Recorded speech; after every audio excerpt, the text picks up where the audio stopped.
Vamos lá então. No livro de Hebreus, capítulo número 10, versículo de número 25, está escrito assim: não deixando nossa mútua congregação, como é costume de alguns, antes admoestando-nos uns aos outros, e tanto mais quando vês que vai se aproximando daquele dia. Então veja bem, não deixando. O que eu quero que vocês entendam, eu vou estar aqui passando algo que você analise de cada um. O que eu apresento nessa não é algo que devera ser conclusivo, tá bom? Nem o pretendo que o seja, porém trago algumas notas para que aqueles, amém, que sejam, para aqueles que desejam perder algum tempo, refletirem sobre a mesma ou sobre essa questão, né? A questão não passa por não haver razões pessoais, tá bom, gente? A fim de deixarmos de congregar com um determinado grupo de irmãos, uma determinada congregação. Todas as pessoas apresentam, lógico, as suas razões para sair de uma igreja e ir para outra, tal. A questão passa por averiguarmos a essas razões apresentadas são bem fundamentadas e principalmente se encontram apoio nas Sagradas Escrituras. Aqui o escritor de Hebreus ressalta que não devemos deixar de congregar, pois quando estamos em unidade, em comunhão, consideramos uns aos outros para nos estimularmos ao amor e às boas obras, amém? Versículo 24. Então aqui ele ressalta também que todo aquele que se aparta da congregação corre o risco de voltar ao mundo, e se o justo recuar, a minha alma não tem prazer nele, no versículo 38. Então veja bem, todos os que se afastam de Deus acabam perdendo tudo. Está escrito assim: não rejeiteis, pois, a vossa confiança, que tem grande e avultuado galardão. Versículo número 35. A cada dia que se passa, cresce o número de igrejas, maior também é a tentação. Cada um procura oferecer maior satisfação ao cliente crente, né? Aleluia. Cada vez mais notamos as igrejas se autodominando como detentoras da verdade, e que fora daquela o mundo está simplesmente condenado ao inferno. Isso se chama zélio, mas sem qualquer entendimento, zélio religioso fanático. Dizer que a igreja A ou a igreja B é detentora da verdade, fora dela não há qualquer hipótese de salvação, é a mesma coisa dizer que antes da dita igreja ser fundada não havia salvação.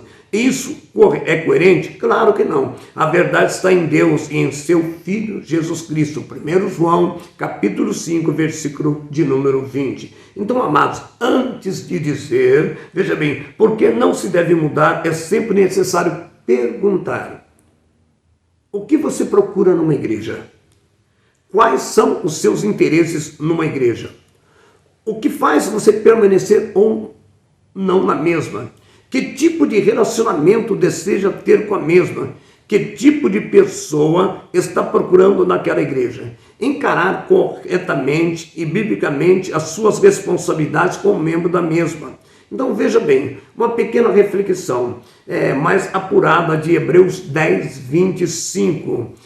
Olha que coisa, sendo eu alguém que, ou por força de circunstância estabelecida, vivenciei algo do gênero, considero poder falar pelo menos com algum conhecimento de causa, sendo também conhecedor, amém, de outro tipo de mudança baseada em decisões de pessoas poucas acertadas.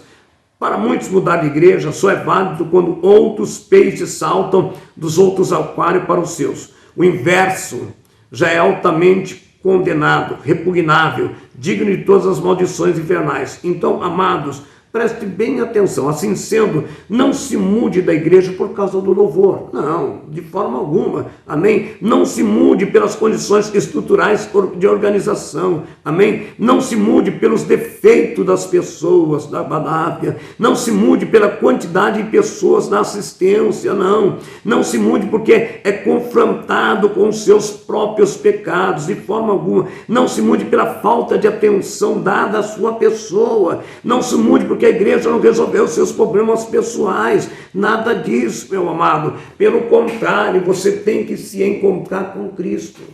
A questão não é as quatro paredes do templo, a questão é você. É eu e você que somos igreja. Então nós devemos tomar muito cuidado, porque nós também, como cristão, como igreja, nós devemos também criar raízes. Eu não condeno aquele que entrou, aquele que saiu aqui também no tabernáculo, já entrou muitas pessoas vindo de outro ministério, já saiu muitas pessoas também indo para outros ministérios. A igreja não é detentora da tua vida de forma alguma. Você tem liberdade, uma das coisas que Jesus mais deu foi liberdade, amém? Você tem livre-arbítrio, mas eu te pergunto, o que você está procurando na igreja?